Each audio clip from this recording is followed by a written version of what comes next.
10. Springtrap. Craftix Gaming's YouTube channel features a video of a real Springtrap costume, and honestly, it's terrifying. Springtrap is the main animatronic of FNAF 3, and this costume is freaking nuts. This is a very good costume, and while Springtrap may not be the scariest animatronic, he's not someone I'm gonna want to tussle with. However, I want to talk about what's going on with this character because, my guy, you dressed up as a possessed man who is inhabiting an animatronic, unable to die but still decaying. You are quite literally dressing up as a serial killer. Like in the FNAF world, if you dressed up like this, it'd be like if you dressed up as Ted Bundy in this world.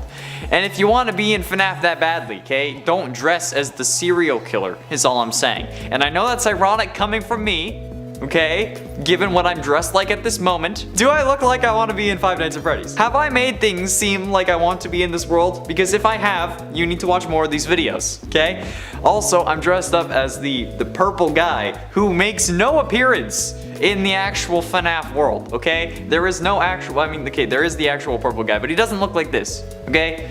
The purple guy that I am dressed as is not actually a real version of the serial killer in their world, okay? I don't want to be in that world. Those doors aren't it, Chief. They ain't it. No, the doors ruin it for me. And 9, Scrap Baby. Scrap Baby is a creepy animatronic. No ifs, ands, or buts about it.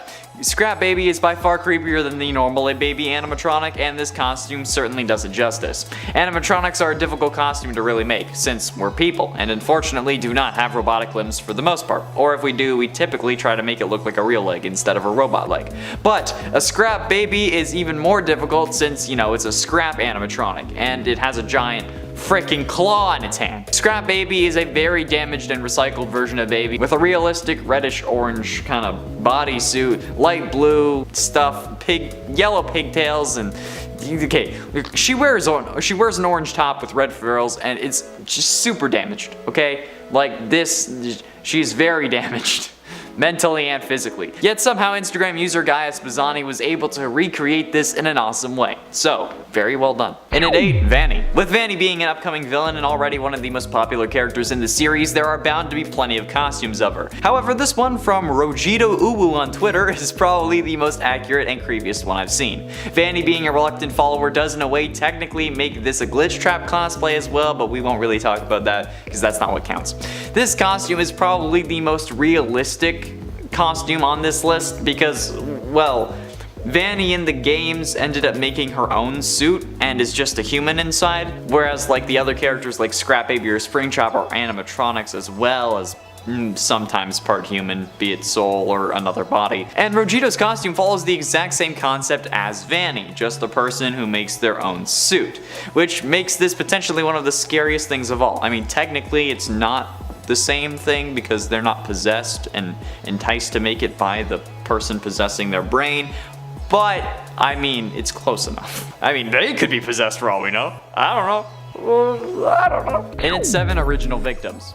While yes, we see the original victims' ghosts in the FNAF 3 Happiest Day minigame as well as when they create Springtrap, they literally all use the same ghost spray, okay? So we haven't really seen their true forms in the games. We've seen a potential look for Cassidy in the survival logbook, but within the context of the games, we've never really seen what the original missing children look like. So in a way, Gabriel, Susie, Fritz, Jeremy, and Cassidy are all hidden characters in that sense.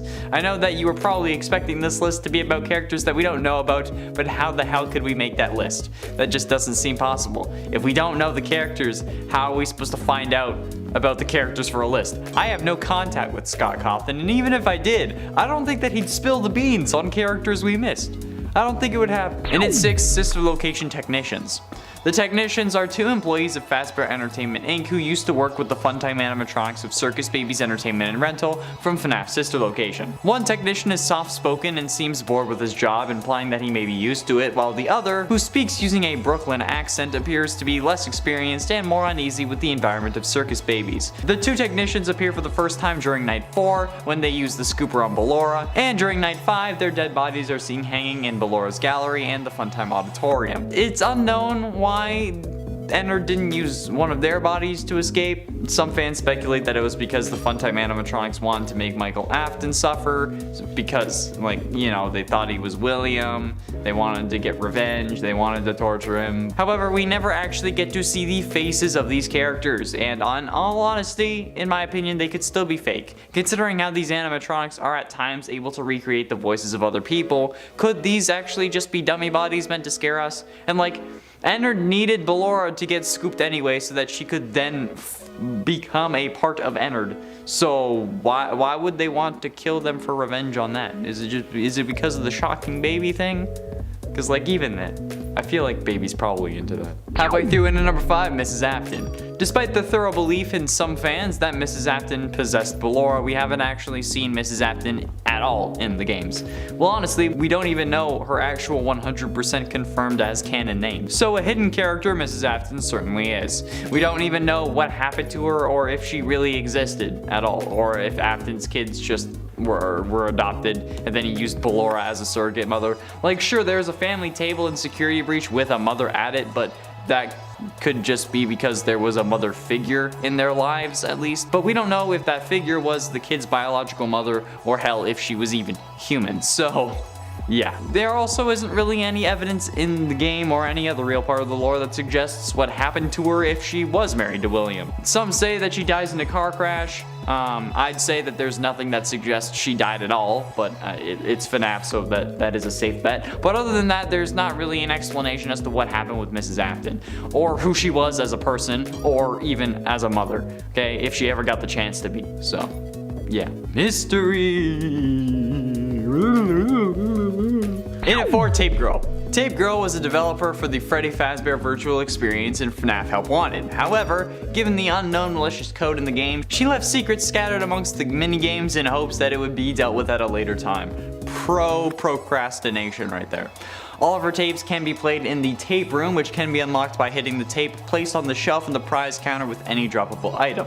Once unlocked, it can be accessed through the tape player placed above the smaller monitor in the level select room from blacklight mode. The tape room is mostly just darkness with a desk in the center, but on that desk there is a shelf where all the tapes that you've collected are stored. The player can listen to them by just selecting them, and then it goes in the tape player. You don't really need to pick anything up or move it. But all we ever see about Tape Girl is her voice. There is nothing else, which begs the question if she was even real, or if this is a sort of like glitch trap acting like baby thing, where he made her up so that we'd trust her, and then he ultimately locked us away in our minds. Honestly, I don't doubt that. I feel like that could be a thing, although it's not likely. Getting close to the end, in at number 3, Glitch Trap. We know my issue with Glitch Trap, alright, okay? We know that I just want to watch William Afton burn and then leave him there permanently, hence why I'm wearing the costume. But I want him to actually be in hell and then stay there while we move on with another killer or something else in the series. Please, for God's sake, Scott. I hate this always comes back thing that he's got going on. And despite being dressed as Purple Guy, I want William dead. So, when I saw this frighteningly realistic looking Glitch Trap costume, my nerves hit an all-time high. I think the sheer simplicity of the Glitch Trap suit is certainly something that makes this a creepy costume, since the stitches are very accentuated here. They're very clear on this version. Like, it might be like the higher contrast than like the actual suit in the games, because like you know that they're there, but you can't really tell. But like, either way, this is creepy. Plus, again, it's another version of William goddamn Afton who already haunts my nightmares. So what the heck, Zombunny Creations, again, on Twitter this time. Why do you gotta do this to me? Huh? Why? Bro? And ultimately, in at number 2, Twisted Freddy. Holy ever living hell, okay? This is a horrific masterpiece that I could only hope to achieve. This full body Twisted Freddy costume is probably one of the most horrific FNAF costumes I've ever seen. Especially because I believe that the Twisted animatronics are probably the scariest version of the animatronics present in the novels, and a solid tie for the scariest animatronics alongside the nightmare ones from FNAF 4.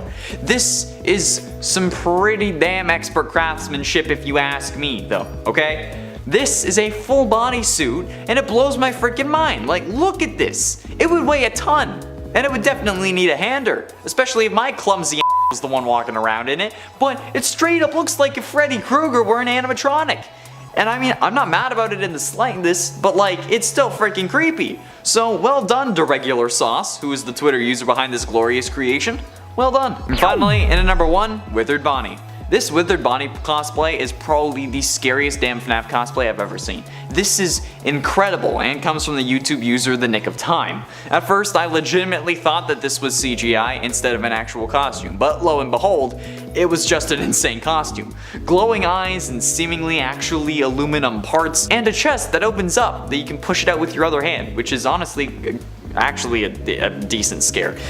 Frankly, in the video I was kind of taken aback when they did that, so in real life I'm sure that it was results in at least a bit of a jump scare, but this kind of thing always impresses the hell out of me, because like the closest I've come to making a full costume was when I helped someone work on one of theirs. But that's the closest I've gotten. Hey, I made like a lightning bolt for the chest, and I made paper cup, like bracers, that's about it. This is hella impressive to me. I don't understand how people do this. Number 10. Fake Charlie. Fake Charlie is a character from the Silver Eyes trilogy. Spoiler alert for books and a trilogy that is now almost collectively 3 years old. But still, Fake Charlie appears in Fourth Closet, where we learn that she is really Circus Baby. Dun dun dun. I spoiled that for you. I'm sorry if you haven't read the books, but you probably know even if you haven't read them, because FNAF lore, we have to know everything. A lot of fans love Fake Charlie. They love to draw her dressed up, looking cute, fighting other Charlies, still robotic, but I suppose the one we would consider more real Charlie. Fake Charlie is just one that I see a lot of fan art for, and so I thought it would be cool to include her on this list. After all, the term FNAF characters means I get to include the books here as well.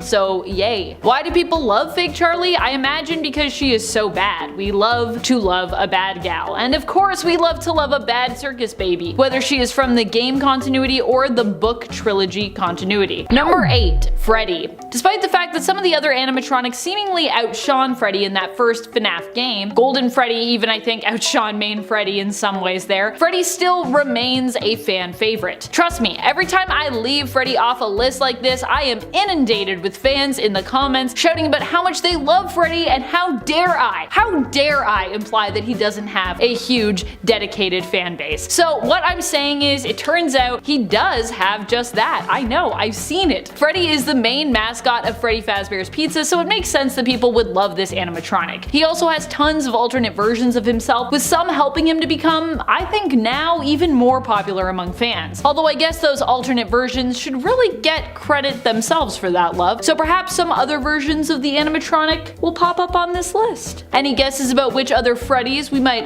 possibly be talking about here? And at 7, Ennard. Costumes don't really have to be elaborate to be scary. Take for example this Ennard cosplay by YouTube channel Skywarped33. The entire endoskeleton spaghetti bits aren't there, but the lights and sounds make it even more frightening than you'd think. The face also opens up, and I think that we all know how I feel about animatronics who can move their face at will at this point, okay? It's not something that should be allowed.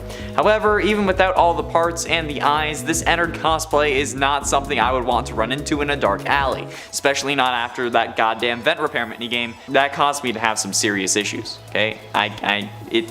It's rough, okay? I used to like spaghetti. Man, like now what am I supposed to do? And at 6, Nightmare Freddy. Nightmare Freddy is one of the most iconic versions of the character, even if there are only 3 games that feature this guy, those being FNAF 4, Ultimate Custom Night, and FNAF VR. However, this Nightmare Freddy cosplay is insane, and in my opinion would have been our frontrunner for the Coupe de France cosplay competition that it was for back in 2017. The video was uploaded by YouTube channel Gorgon Geek, and this guy plays the robot thing really well. But as soon as he drops that microphone, he goes into terror mode, and it's certainly something to behold. I would have enjoyed it if he had like the little frettles with him, but the moving mouth is certainly a nice touch, especially with the attempted jump scares they do in the video, because he just goes like ah and stuff. Like imagine if this guy had started twerking though. At one point I thought he was going to. He went to pick up the mic and I thought he was just going to start busting it, but no. I think that would have won them gold though. If you get this out of here. If you had started twerking, my guy, you would have won. I don't know what place you came in, but if you'd twerked, you would have won. Halfway through into number 5, Buff Helpy. Okay, this may not be a cosplay, but Buff Helpy is probably the most disturbing non-cosplay character I can really include on this list. If you didn't already know, Buff Helpy is a meme that was created on a Daco FNAF meme review video and has ever since been haunting him and the rest of the community. Don't get me wrong, okay? I love Helpy. But this Buff Helpy meme has generated a whole load of Buff FNAF character ideas, and it terrifies me now. There's nowhere is safe from these creations. If you look up any character, you're bound to find a buff version of them at some point. You just need to scroll down enough, okay? It's one of the rules of the internet, okay? Same thing with what happens to Chica. But no matter what, this is just some psychological torment that I wouldn't wish this on my worst enemy, actually. But I'm talking about it because, like, it's Halloween, and the world is currently my worst enemy, so if I have to look at this thing on a regular basis when I'm writing these goddamn lists, you have to look at it for this one number, okay? One number. That's all I ask. And for Nightmare. I've said it before, and I'll say it again. Nightmare is the scariest animatronic from the games, hands down. This guy will get me every time, and it's one of those reasons I just refuse to play FNAF 4. The other is Nightmare Fredbear, but at least I don't have to deal with them in real life, right? They're only a nightmare character created in the mind of a coma patient in a video game, right? Well, guess again. Thanks to Zombunny Creations on Amino Apps, we get both Nightmare and Nightmare Fredbear. Ironically, Nightmare Fredbear is played by their twin sister. And I mean, it's ironic because, well, Elizabeth Afton is sometimes presumed to be Crying Child's twin sister. Anyway, these absolute hulking costumes are going to make me drop a load of my pants. Like, if I saw this in real life, holy crap. Like, imagine actually living in a house that is at least kind of laid out like the one from FNAF 4. And then your kids want to play a prank on you. My grandparents' house is kind of laid out like this. It's not as simple as just two halls on either side of the room. But like, they have the master bedroom does have two doors.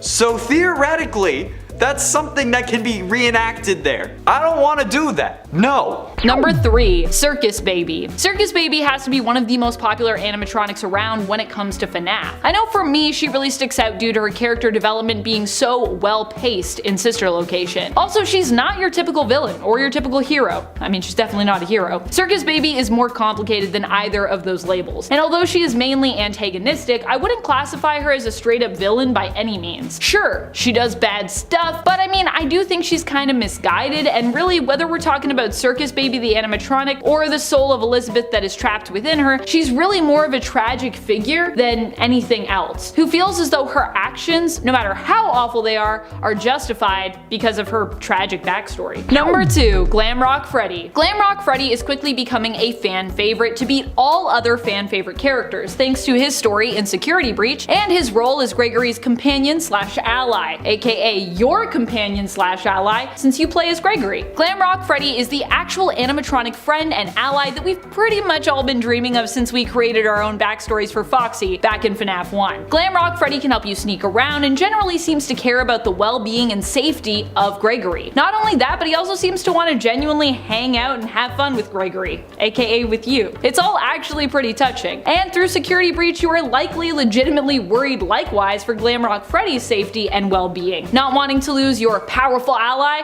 or honestly, your new best bud. Number 1, Foxy. I think one of the most lovable characters of all time from FNAF has to be Foxy. And I think the original Foxy is probably one of the most loved of all of the versions of this animatronic that we've seen. Why the original? Well, probably because they were the animatronic that was around first, so we've had the most time to love that animatronic. Also, something about Foxy's seeming personality traits, but more, I guess, mechanics and how we've interpreted said mechanics into personality traits is what generally leaves us always wanting more Foxy in the FNAF games and stories. I think people like that Foxy seems kinda shy, but also tend to interpret that Foxy is simply like a misunderstood hero because of that given trait. Of course, we know based on confirmation that Foxy is not a hero at all, but still a villain, but we still dream of befriending this piratical animatronic fox. In a 10 Twisted Alice. Twisted Alice is the monster form of Susie Campbell, one of the Alice Angel caricatures in the cycle and the secondary antagonist of the Bendy series, appearing as the main antagonist of chapter 3 and 4 of the first game, as well as another level antagonist in Boris in the Dark Survival. She also returns in Bendy in the Dark Revival. Twisted Alice appears to be a young and kind of a humanoid replica of Alice Angel with straight and medium black hair, thin eyebrows, and black lipstick. She wears a semi-broken halo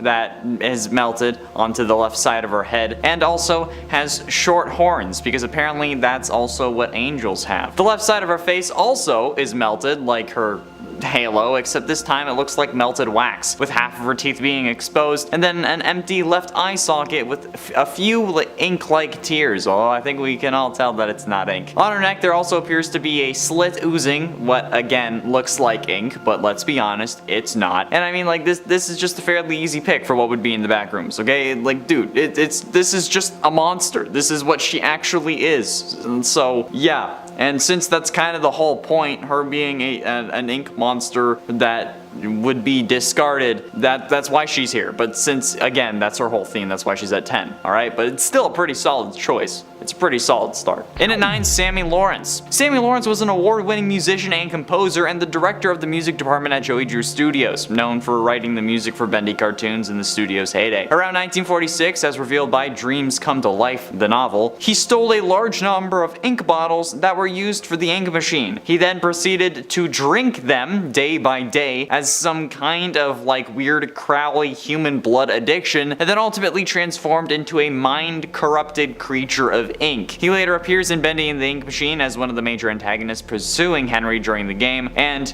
is just an all-around weird dude, okay? Like, the ink form of Sammy is like the result of ink corruption mixed with insanity after he became addicted to drinking ink machine ink, but he also never went through the actual ink machine. So thanks to this, he became insane and just put on a Bendy mask, then tried to become Bendy, and then also started sacrificing other former employees, okay? This literally sounds like an origin story that will get sued, because it's like scary familiar to me. I don't know why, okay? Or maybe that's just the voices in my head. But no matter what, this dude would be in the backrooms. You can't tell me. He's drinking ink! Come on! In at 8, Searchers. The Searchers are the cycle's ink-comprised creatures and basically the primary grunt enemies that appear in the Bendy series. They're the ink blobs that pop up from the ground whenever you need a slew of enemies to fight off. And aside from the main version, there are actually several types of unique Searchers. There's minor Searchers, the swollen Searchers, which themselves have a variant. There's the mini-bosses, there's a boss type, and then there's the variant with Sammy's mask. The Searchers are essentially human-based creatures entirely made out of ink that have no souls, and are roughly 2/3 as tall as Henry, or at least that's how I felt how tall they were in the games. They have very flexible bodies, elongated arms, the lower part of their bodies also seems to like melt into puddles of ink, and then they're also like stuck within them. They have to crawl to move, and they leave the ink trails behind. Then they have like the most horrific mouths I think I've ever seen on a creature that is just pure ink, okay? They have like a ghoulish human face that has like a giant like SCP-193 mouth, okay? I don't get it. There's like 2 indentations where there should be eyes. They have like movable eyebrows. They seem to be human, but their legs are stuck in the ink, which isn't really helping their attitude. But yeah, they would also show up in the backrooms. This is like Backrooms 101 in terms of monster. Yeah.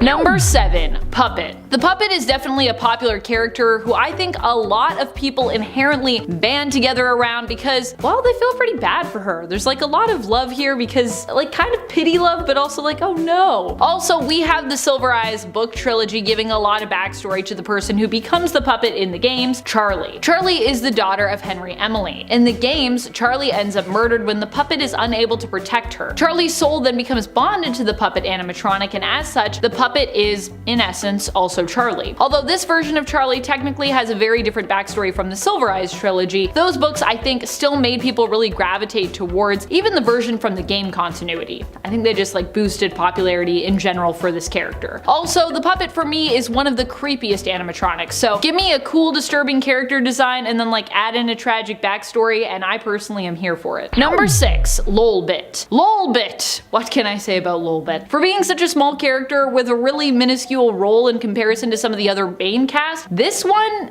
is one that a lot of fans seem to have a soft spot for. In fact, I was actually the one who suggested we do a Lil Bit facts list on this channel because of how much support and love I saw for Lil Bit amongst the FNAF fan community who watches our videos specifically. Like, a lot of you seem to love Lil Bit, and honestly, although this character does often play a smaller, often cameo role in any games she's appeared in, I think I get it. I get the love. And I mean, that list that we suggested, it did really well because that love is there. I think for me, the cool thing about Lil Bit is the mystery of this character. I like this character because there's so much on the sidelines. It makes you wonder more about Lil Bit, and because you know less, you instinctively want to learn more, which also gets you theorizing, thinking up what could possibly fill in the gap. Number 5, Psychic Friend Fredbear. Psychic Friend Fredbear is definitely one of the characters that I love the most, who is more officially known by the name of Fredbear Plush. And I think I have to give major credit to MatPat and the Game Theorist crew for making me love this character so much. Psychic Friend Fredbear is the companion of Crying Child that we see in FNAF 4. Why do we love this smaller, plushy-like animatronic who seems to watch our every move as Crying Child so much? It's creepy moving eyes. I guess because they're cute, they mean well, or at least they seem to mean well, and because they were given such a fun name and fun song by MatPat. Are those good enough reasons? I think they're good enough reasons. Number 4, Toy Chica.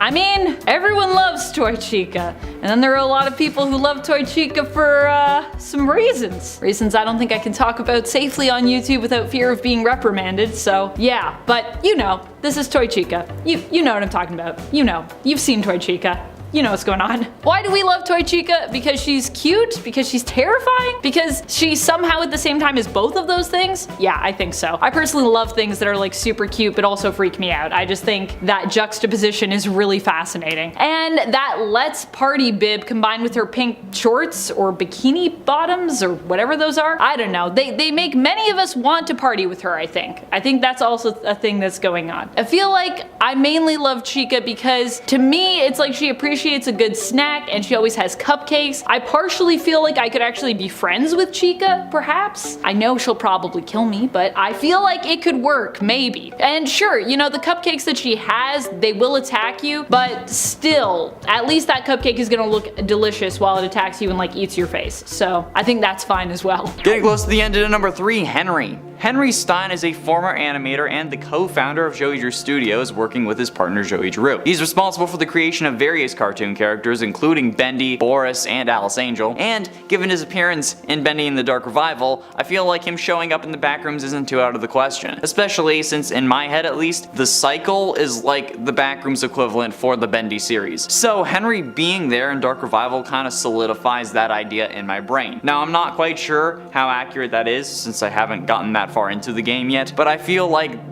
this is a pretty accurate analogy, but I'm sure you'll correct me in the comments if I'm wrong. And you know what? If I'm wrong, the backrooms always needs a protagonist, right?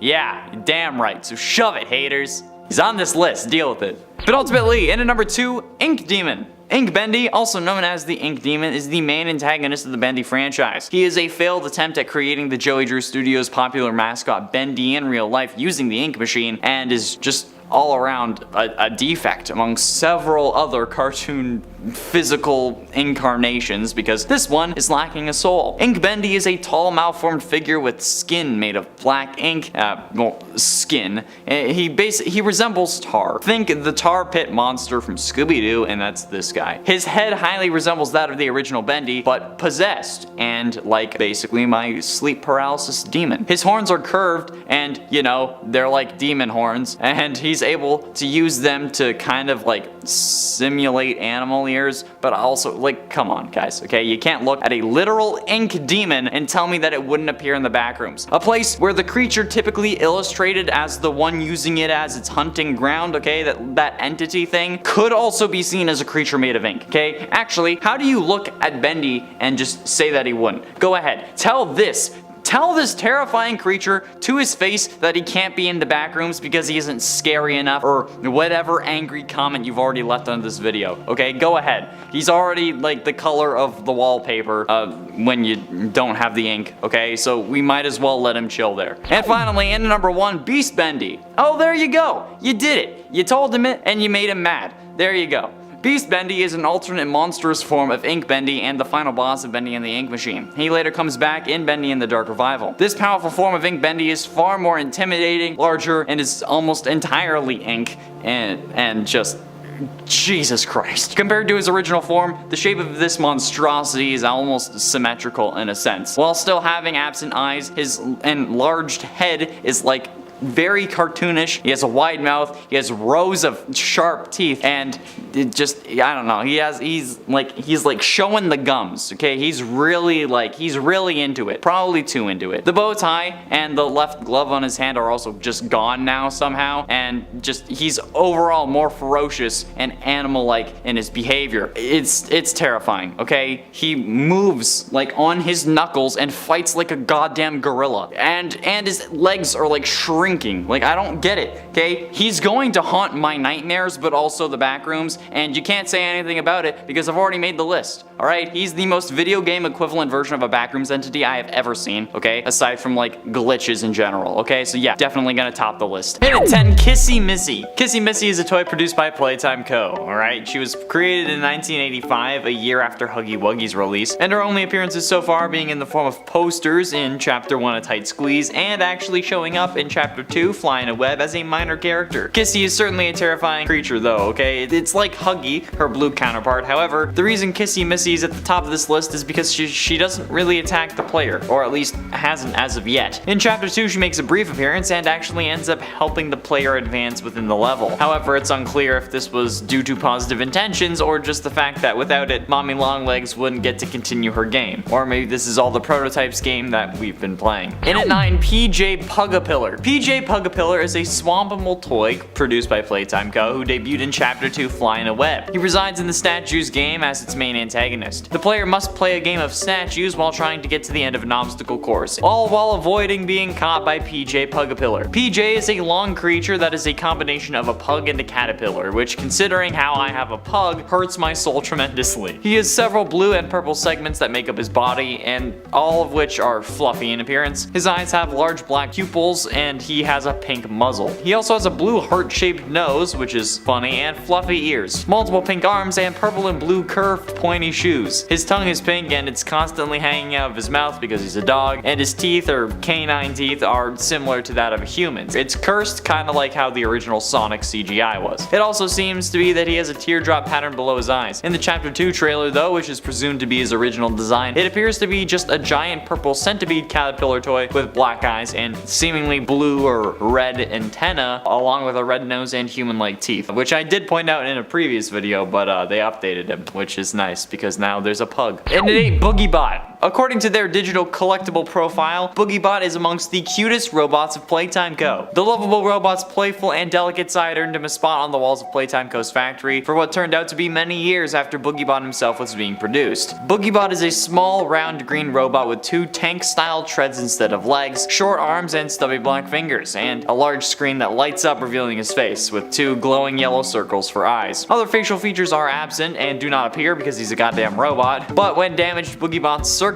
are exposed, with 3 red and 1 seemingly gray wire across his screen or face, which has also been removed because, yeah, that's horrifying. They are also significantly muddier, duller, and darker in color. Sometimes the BoogieBot can be seen with many parts of his body scattered across the floor, which is what makes me happy that he's not real, because honestly, this thing is cute as hell, and I have no idea how they're gonna try to make this scary, but if this was real and then I saw him scattered all over the place, I actually might cry. And it's 7, Butcher Gang. The Butcher Gang is a group of horribly disfigured creatures based on Joey Drew Studios cartoon characters, mainly the original Butcher Gang from the Bendy cartoons. I feel like that's pretty obvious. Their bodies show horrific mutations with random objects in place of missing body parts. Various other elements move to the wrong place. One has like a mouth on the top of their head. And it's basically to the point that they look unrecognizable to their original selves. Their demeanor resembles the original Butcher Gangs, but you know, they have slightly low intelligence. No, they're dumb, okay? They can't speak properly. They talk in extreme gibberish, more than me, and they can rarely speak clear words, although I relate to that one. But still, it's absolutely something that I would expect to be in the backrooms, especially given how disfigured they are. I mean, like, the backrooms is supposed to be a developer area with discarded and unused files and assets, right? So why wouldn't the horribly mutated and messed up Butcher Gang be here in this context, okay? Piper, Fisher, Stryker, they're basically the Hex Girls of the backrooms in my eyes. Like, they'd be singing while also slowly trying to kill me, and I mostly said Hex Girls because I don't want to summon a sentient code serial killer, which if I said the other thing, definitely would. And at 6, Projectionist. The Projectionist is a cyborg-like ink creature that is just one of the many inhabitants of the cycle, and just an inky reincarnation of Joey Drew Studios' lead projectionist Norman Polk. He's like a 3rd level antagonist in Chapter 3 and Chapter 4 of Bendy and the Ink Machine, and a secondary antagonist in Boris and the Dark Survival. He also returns as a minor supporting character in Dark Revival, but the thing is, he's basically like just a tall humanoid creature that is mostly completely covered in ink, and most notably has a projector on his head. Yeah. Several long black hanging wires, which are possibly meant to be film roll, are attached to like the back of his head and then like attached to his back through that. There's a long wire attaching to his right ankle. I don't know why his whole body needs to be hooked up to it, but you know, you do you, bro. I ain't judging. He has a film reel stuck on his left shoulder. His head is a freaking projector, and like, come on. Okay, look at the walking projector ink monster infused with a human soul and tell me that that's not gonna make sense to me in the backrooms. Exactly. These things were almost designed to fit in here, okay? Save for like the cartoon look, which for the purposes of this list and the entirety of this list really, we're dismissing that look, since in the backrooms I feel like they'd be realistic. And also, you've made it halfway through if you're still here, alright? So if you're here,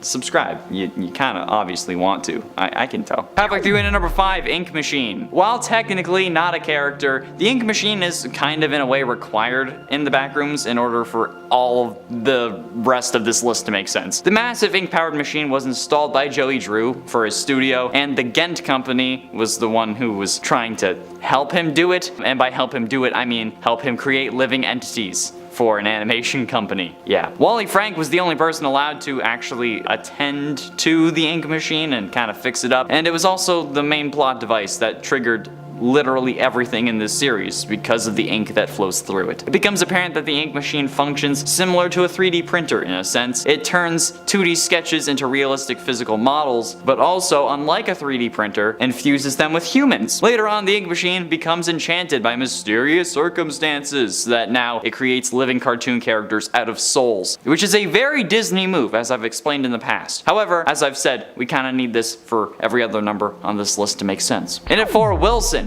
Wilson Ark is the main antagonist of Bendy and the Dark Revival. He's the son of Nathan Ark, the founder of Arkgate Films, or Archgate Films depending on how you want to say it, and an old friend of Joey Drew. Wilson is a very deceitful person, shown by his ability to manipulate Audrey into doing multiple things. He portrays himself as weak, fragile, and an old man, but he is very careful with the words that he chooses, making him exceptional at manipulation, kind of like my ex. And I mean the old man part. Behind this disguise of his though, he is a very narcissistic and self-centered person, referring to himself as the cycle's savior and basically demanding worship. But honestly, this man would be the one controlling the backrooms, okay? Think like the Game Master from Sword Art Online, or the Game Masters from the Hunger Games that are like controlling the dome, or whatever it is. That's basically who this guy would be for the backrooms. The guy controlling things that just wants to make your life a living hell for the fun of it. That's what he would do, and that's why he's here. Getting close to the end, in number 3, Brawn the Dino. Brawn the Dinosaur, or simply known as Brawn, is a toy created by Playtime Co. and is a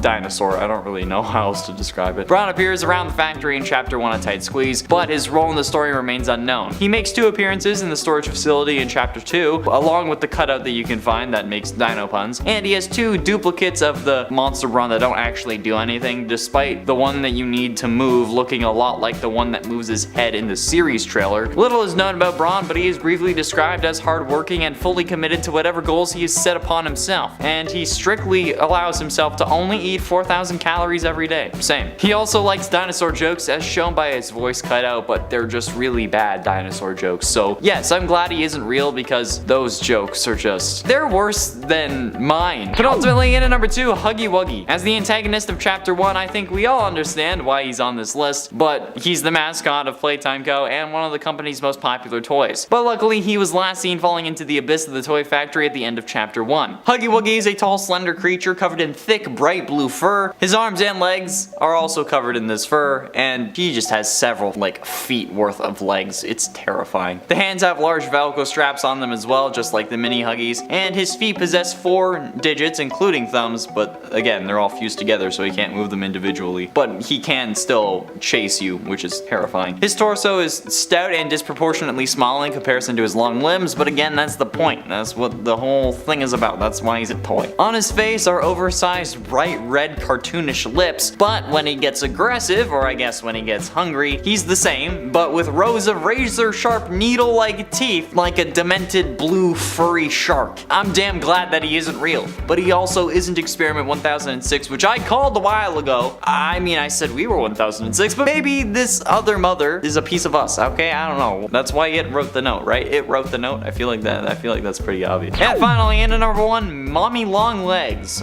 Mommy Long Legs, otherwise referred to as Experiment 1222 or Mary Pine, which is her real human name as listed on the transfer request you can find in the game, is a toy produced by Playtime Co. who debuted in Chapter 2 Flying a Web as its main antagonist. In her angry form, Mommy Long Legs takes on a deranged and annoyed appearance, kinda like my mom. Her entire body becomes withered and covered in grime, and in her sinister form, her appearance remains almost identical to her angry state, except that her eyes become completely dilated and she will no longer blink, which is horrifying. Her hair becomes twisted and mangled, and her fingers become very elongated. She also will twist and bend her body to even more unnatural shapes and angles, and throughout the events of Chapter 1, Mommy Longlegs ropes the player into participating in multiple games, in which she claims that she will hand pieces of the train code over to him if he wins. Mommy Longlegs, however, does everything in her power to prevent the player from actually winning and trying to kill them in the end, such as rigging the games that she's forcing the player to participate in, like including the pi math symbol and more in musical memory. So yeah, I am 100% glad that this Freudian psycho spider thing isn't real, otherwise I would probably actually die. And at 10, Fazbear Frights owners. Now this is a bit of a cheaty one, but the guys who actually end up opening or maybe where they're just like working in Fazbear Frights, the location that we're in for FNAF 3 don't actually have names, even like let alone faces. The guy who says that they found old training tapes or the one who introduces the actual phone guy tapes has never really been seen. Which makes sense given that he's not really a major character, but it's still something that I think is worth mentioning, okay? Because without them, there would be no FNAF 3, which means that there'd be no rest of the series. Like either because they wouldn't have opened the place if they didn't exist, or even if they weren't like the owners and they were just like the key holders or something, they wouldn't have been there to open the door, thus no gameplay other than just standing outside. So even if you're mad at me for it, these guys, whatever their names are, deserve their moment in the spotlight. So thank you, possibly deceased FNAF 3 guys, for your service to this series as a whole, as well as your contributions to breaking my brain. I really appreciate it. And at 9, Lewis. Lewis was introduced in FNAF AR through emails that he's lucky only he is able to see and not HR. Lewis is a creepy coworker of Ness who works IT at the company creating all the robots for the Fazbear Entertainment delivery service that we experience in Special Delivery, and is probably the creepiest damn character in the entire series, including William. You know what? Honestly, I'm surprised that he wasn't killed, especially because Ness is indeed Vanessa and Vanny, since he seems to be onto their scheme a little bit. Like, he's intercepted search queries and emails that just make Ness seem off and straight up like a serial killer, since she ordered realistic human masks at some point, didn't she? Well, honestly, we know more about these human masks than we do about Lewis, since we know nothing about him. We only know his name, not even a voice or a face. So yeah, Lewis is certainly one of FNAF's hidden characters. And for the few people in the comments saying that FNAF AR is a fan game, no it's not. Why on earth would you think that it was, okay? What gave you that impression? It is a canonical entry to the series. It's not a full game, but it's still like FNAF 8.5 at least. And at 8, Jeremy. As I've said in the Souls Trapped in Animatronics video, Jeremy is probably the biggest troll name in FNAF history, being used for 3 separate characters. However, only 2 of them are actually direct victims of William. Jeremy is the name of one of the original missing children who goes on to possess Bonnie. The other Jeremy is a playtester for the Freddy Fazbear virtual experience, the one who was testing the game before Tape Girl, who ends up finding the glitch trap anomaly and that causes him to go mad. And by going mad I mean genuinely psycho. It's since Jeremy ends up cutting off his own face, which is interesting, given that the Withered Bonnie animatronic as seen in FNAF 2 is also missing his face.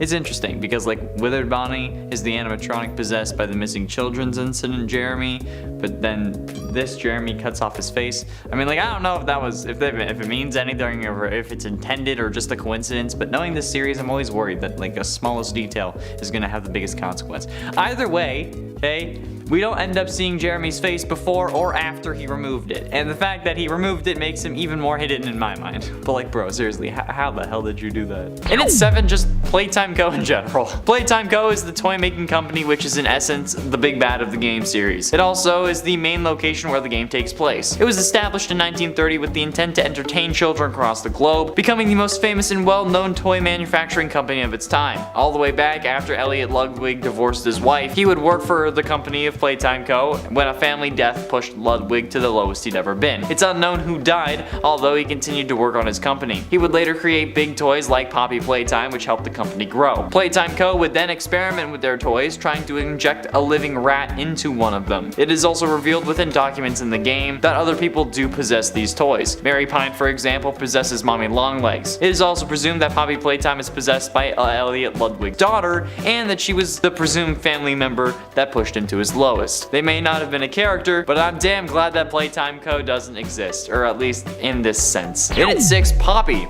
Poppy Playtime is the first toy produced by Playtime Co., who debuted in Chapter 1 A Tight Squeeze. She is the namesake for the game series, first appearing in the end of Chapter 1 as a minor character, and then later reappearing in Chapter 2 flying a web. Poppy is a small doll with chalk white skin like me, freckles, and rosy cheeks. She has red curly hair tied up into 2 pigtails, held with a pair of powder blue ribbons. The way light reflects off her face also suggests that she may be made from porcelain or some form of a glazed ceramic. She wears a large powder blue gown and long frilly sleeves adorned with numerous frills and bustles and a pair of black Mary Janes, whatever that means. She also wears deep red lipstick for some reason, even though she's like a literal kid's doll. She also has thin black eyebrows and a pair of uncannily realistic looking blue eyes framed by long eyelashes, which is creepy as all goddamn hell. In Chapter 2, she actually seems to be an ally to the player, until the last moments where you're about to escape on the train, but she says that you're too nice to let go, and then traps you even deeper within the factory, which I was calling when I started playing it. I could tell that she was just being that fake kind of nice. Halfway through into number 5, Mini Huggies. The Mini Huggies are toys that were produced by Playtime Co. specifically for the Whack-A-Wuggy minigame. They are mini versions of Huggy Wuggy to use to test the reflexes of players during the game. They're presumed to be humans turned into toys, but since we never really see any blood coming from them, there is no real way of knowing that yet. Similar to Huggy Wuggy, the Mini Huggies are long-legged furry entities that come in a variety of fur colors such as green, red, blue, and yellow. Their hands appear to have some straps of Velcro on them, allowing them to grip onto objects, and they also have 4 fingers and a thumb, but they're all fused together in like that classic like glove fashion, so they can't actually move them individually. They appear much shorter than Huggy Wuggy since, you know, they're not 7 feet tall. There are 18 holes in the wall during this minigame, and the player must hit them with their grab pack in order to make them retreat. If they start to make a low growling sound, start shaking, and then are leaning out of the tunnels, you gotta slap them real quick, otherwise they'll fly towards you and then jump scare the hell out of you. And at 4, Bunzo Bunny. Debuting in Chapter 2, Flying a Web, Bunzo Bunny first appeared in the Musical Memory minigame, and his toy versions are later on seen being produced near the water treatment facility. Bunzo Bunny is an anthropomorphic yellow rabbit with black eyes, 2 large buck teeth, and 2 long yellow ears. Oh god, I know where this is going. He also has a green party hat and green overalls with 2 large green buttons holding them together. He has 2 large golden symbols that he claps together like I'm clapping them Chica cheeks. His cheeks on his face are orange, alongside the inner part of his ears also being orange. He has small tufts of fur seen on his chest and the top of his head, and Bunzo acts as one of the mechanics and main mascots for the game for Musical Memory, in which he will lower towards the player as they play the game, and if you end up getting an error in the game's pattern sequence, he starts moving faster. Or if you just fail the game quickly within the timing of of Bunzo's descent, you will get jump scared because that's right, he will kill you, apparently, if you don't hit the right buttons. A few minutes after the player leaves the game area, faint thrashing noises as well as the sounds of Bunzo's cymbals can be heard. This implies how Mommy Longlegs kills Bunzo off screen for failing to get rid of the player. If the player ends up returning to the game station near the end of the game, you can actually see Bunzo's corpse, which is terrifying. Getting close to the end into number 3, the top. Now, whether or not she knew about this, okay, Vanessa's recommendation for the night guard position came from the top. That's how it's described in the game, which does end up confusing plenty of people in the administration, as we learned from other various duffel bags. She had no security experience and she was being transferred from another part of the company, but nevertheless, she still got the job despite multiple people saying that they wouldn't go forward with hiring her, which ultimately probably led to their deaths, if we're totally honest. So, who on earth is the one ordering her promotions? Seemingly, we got no idea. We could assume maybe it's William, but he's currently plugged in charging in the basement, so it would have to be someone else who knew her, and knew Afton's interest in her, and then made her a VR tester so that she could then get possessed, and then made her a security guard afterwards so that Afton could get her to do what he needed her to do. But who could it possibly be? MatPat seems to think that it's Gregory as a hacker who's pulling the strings, but until that's confirmed, it's yet another person in this series that we've heard about but have yet to see. God damn it, Scott. And finally, in number 1, Phone Guy. While in the end, Phone Guy wasn't the killer, he still isn't really very helpful in the long run, considering how he says that we aren't actually going to get killed. Well, okay, like he warns us to be careful, but he doesn't say explicitly you're going to die. I don't know. I don't like this guy, okay? He could have done so much more. And in essence, all he said was be careful, it's trial and error. Because honestly, after surviving this job for so long, you'd think that whoever this Phone Guy is would have had some goddamn tips on how not to die. But instead, he just gives us the freaking company motto. Like, I don't care if one of the animatronics bit someone 10 years ago, okay? They're trying to kill me now, what do I do? Anyway, this is the original FNAF hidden character. Okay, we know that he's voiced by Scott, but unless the Phone Guy is moonlighting as a rogue indie game developer, they aren't the same dude. Okay, we have no idea what the Phone Guy looks like. Okay, he can't look like Scott unless he is the indie game developer now. So yeah, we don't know what he looks like. And honestly, at this point, the Phone Guy might still be William Afton. And we can't tell since we've never seen him. I mean, we've heard William talk, but maybe he was just faking an American accent like freaking Tom Holland does. Okay, it's a thing.